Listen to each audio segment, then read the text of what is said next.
Hello, everyone. Welcome back to our Courageous Leadership with Virginia Prodan every Wednesday and Saturday at 10 o'clock Central Time. We are so delighted to have you here. We love to train you to live a life of significance and success, to be bold and courageous.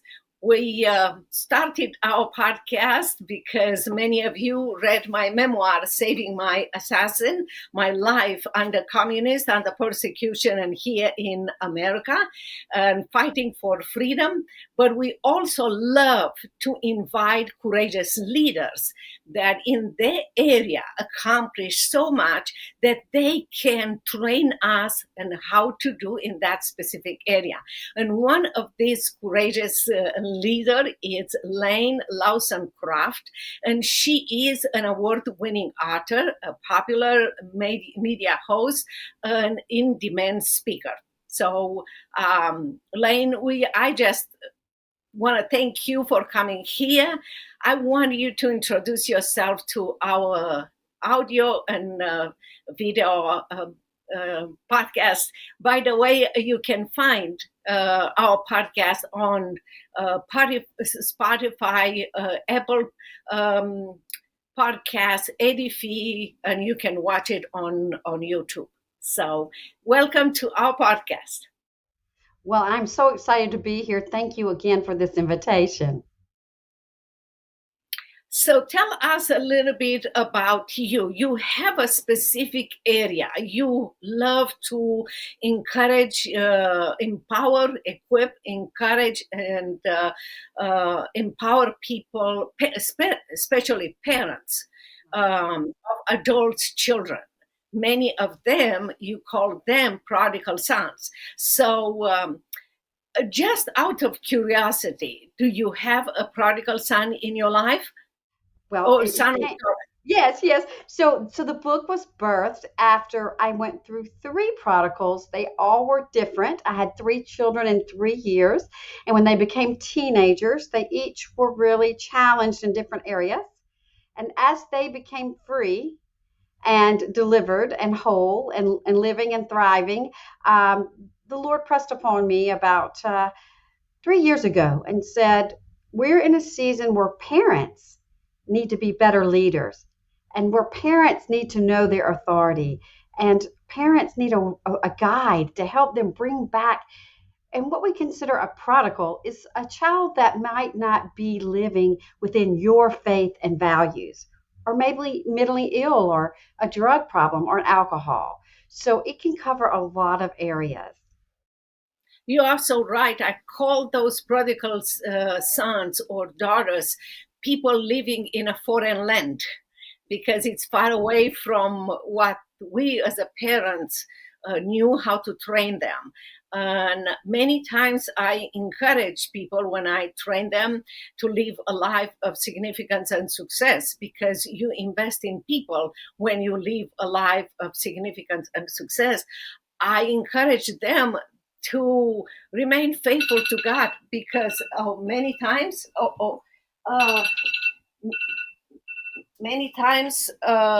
it's not about what we did. It's about how our children will react to that. And that is very important, not to be discouraged. But I want to ask you, what is the biggest mistake that parents with prodigal adults, kids will make?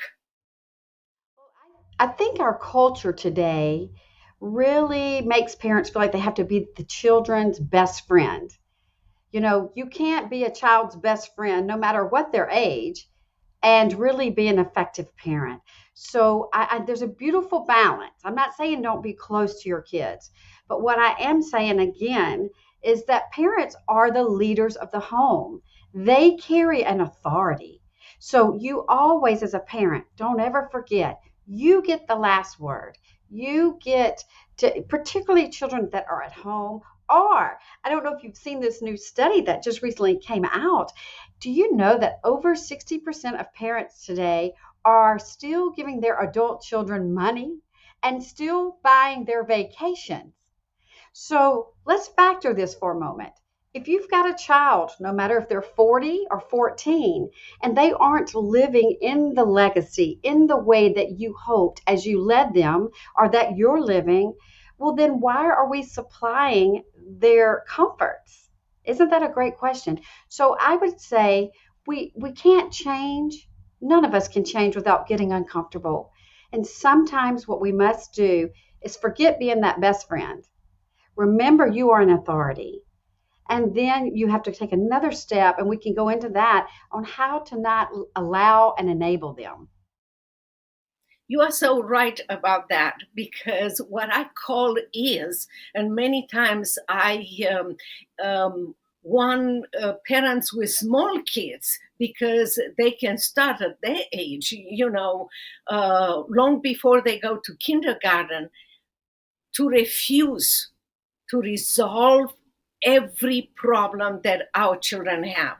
Because when we do that, if you resolve their problems when they are small, or you provide for them money, place in your basement, or a vacation when they are 40, you put yourself between them and God.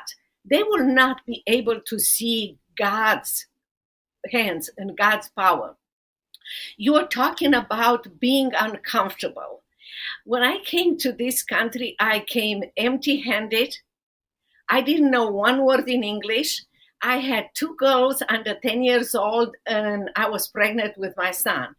And when we came as a family.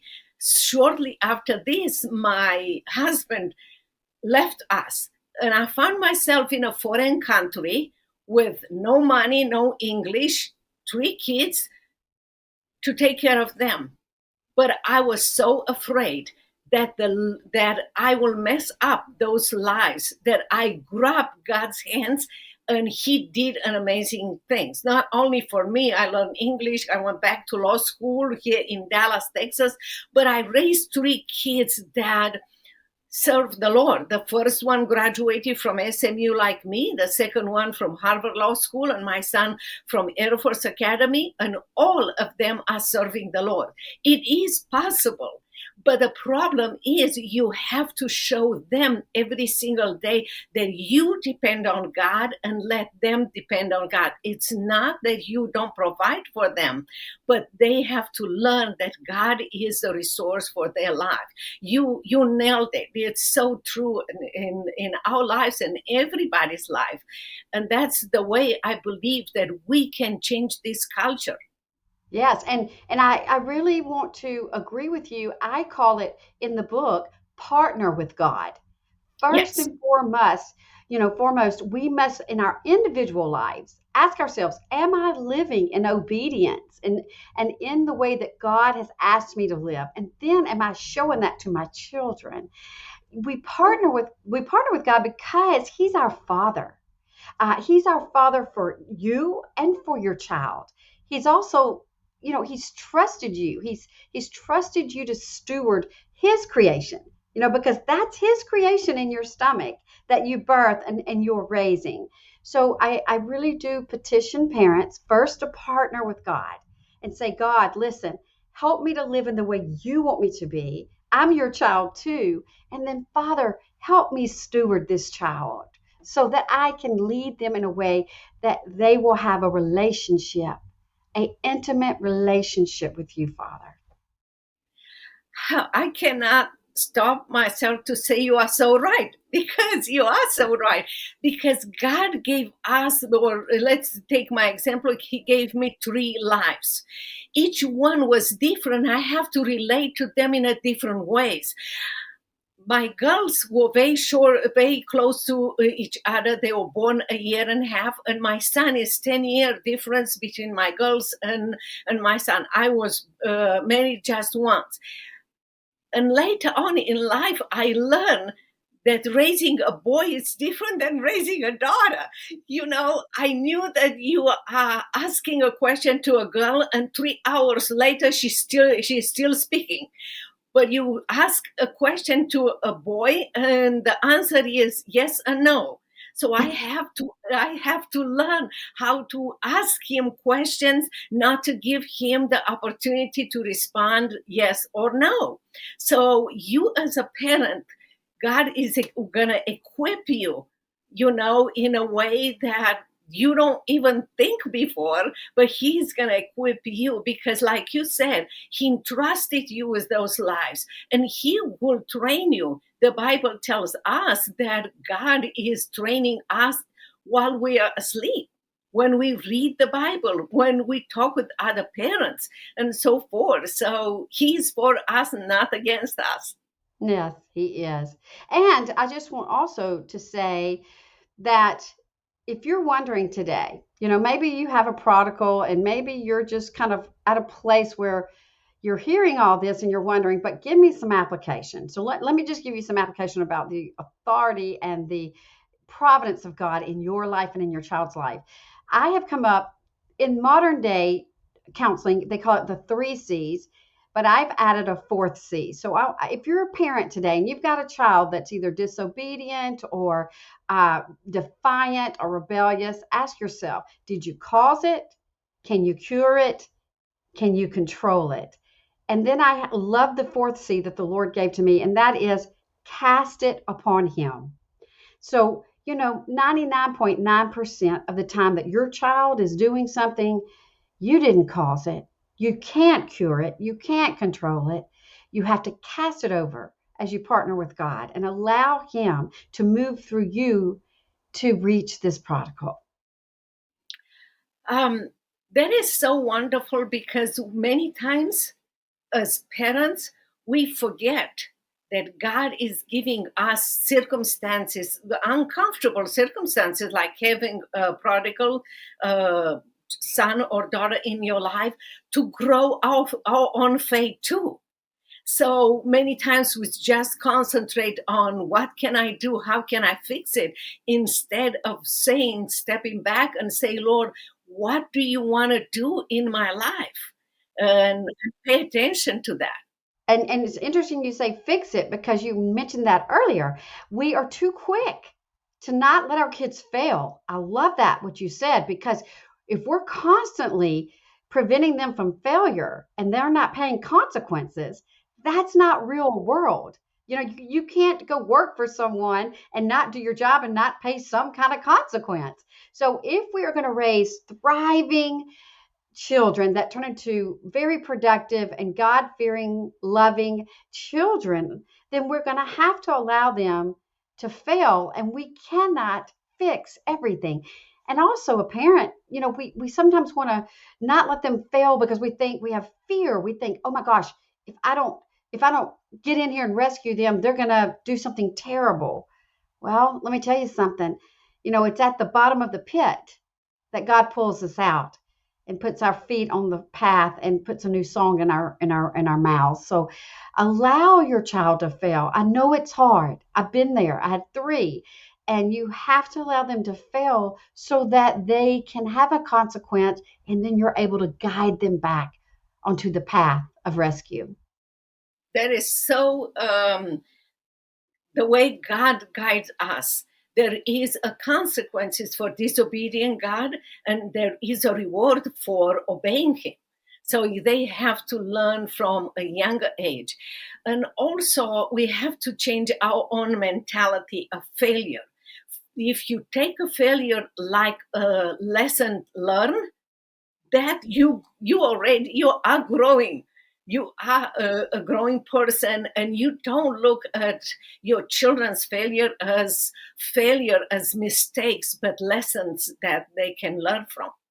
Yes, yes.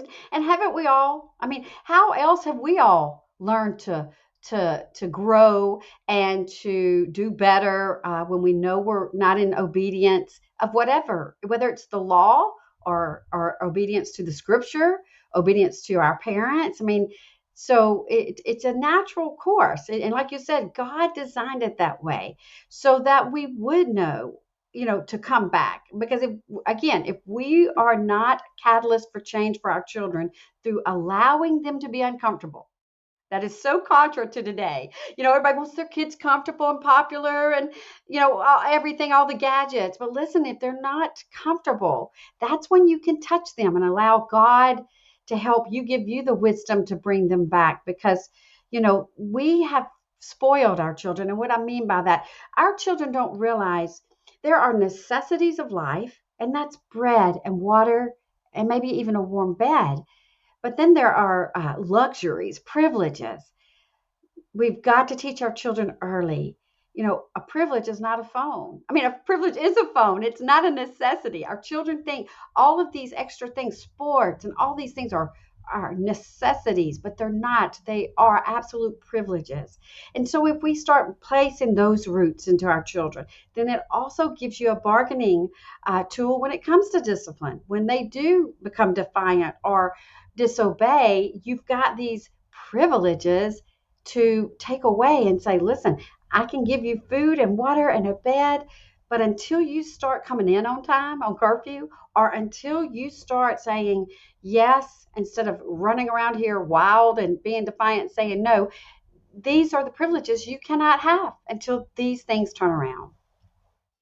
And one other thing that I taught my kids, and I love to tell people that I train, is we always have to show our children that we love them, but we don't agree with their style of life. If they are in a foreign land, what I call, if they're on drugs, if they are, having sex before marriage, and the list goes on and on. But they have to know that we love them. We love them because they are our kids. We are loved by God because we are his children. Even when we were unlovable, he still loved us. But the most important thing is that our children and even adults needs to know they will never lose our love. They will lose our approval for their style of life. That's a totally different approach. Yes, and it's hard. It's very difficult because it's hard to love someone, as you said, when they're unlovable, when they are literally living in complete counter of how you want them to. But I do believe very deeply that it was the kindness of God that leads us to repentance. So I just really urge parents to find that mix of love the child, but don't love the sin, to be kind to them, even and the reason that's hard, it's not natural. It's not natural to be kind to those that are not part of the plan, that they are always constantly being a problem. So you're exactly right. We must have the heart of God and love them unconditionally, but not love the sin. Yes, absolutely. You said that it's not easy, to love the unlovable. From my own experience, I can say that God called us to a higher standard. For many people that read the book Saving My Assassin, the reason it's called Saving My Assassin is because the communist and socialist government sent to my law office in Romania a client who pulled the gun in front of me and said, I'm here to kill you because you don't listen and you continue to defend Christians. And by the grace of God, God shared the gospel with him. And I shared the gospel with him and he accepted Christ. Because I look at that person as someone Christ died for. So yes, it is possible not only to love the unlovable prodigal son or daughter, but even your enemies, not because of us, but because of the power of Christ in us. So, like you said, I invite parents to remember. I know it might sound very different, but take it from me. God is giving us a higher honor to suffer during those times so he can show his love to a prodigal son or to an assassin who later on became a child of God. or return to Christ. What an absolutely amazing honor God is trusting us. So think about this way, and not at the pain that you are suffering right now, but the honor that you have that God is using you for His glory. I want you to tell our audience where they can find you. Yes, you can just go to my website, Laine, Laine, Lawson Craft, CRAFT.com. There you can read the first chapter of my new book, The Parent's Battle Plan, Warfare Strategies to Win Back Your Prodigal, and anywhere social media. And you can buy the books anywhere books are sold. Well, thank you so very much. Appreciate so much what you are doing. And I believe in our society now, when so many parents are willing to bring the prodigal son back to Christ, your book and your ministry, it's so important. And I hope that our audience and our listener will visit your website, will buy the book, and will be encouraged by the ministry and by everything that you are doing. We want just to thank you so much for coming to our podcast, Courageous Leadership with Virginia Prodan. Thank you so much. And I give God all the glory. I really do. Yes, indeed. To Him be the glory. Thank you so very much again for coming to our podcast, Courageous Leadership with Virginia Prodan, every Wednesday and Saturday at 10 o'clock Central Time on Spotify, Apple Podcast, Edify, and you can watch it on YouTube. We hope that you take to heart what Laine Craft shared with you. I hope you go and buy her book. You can go on our website and buy the book. The website is virginiaprodanbooks.com/product/book.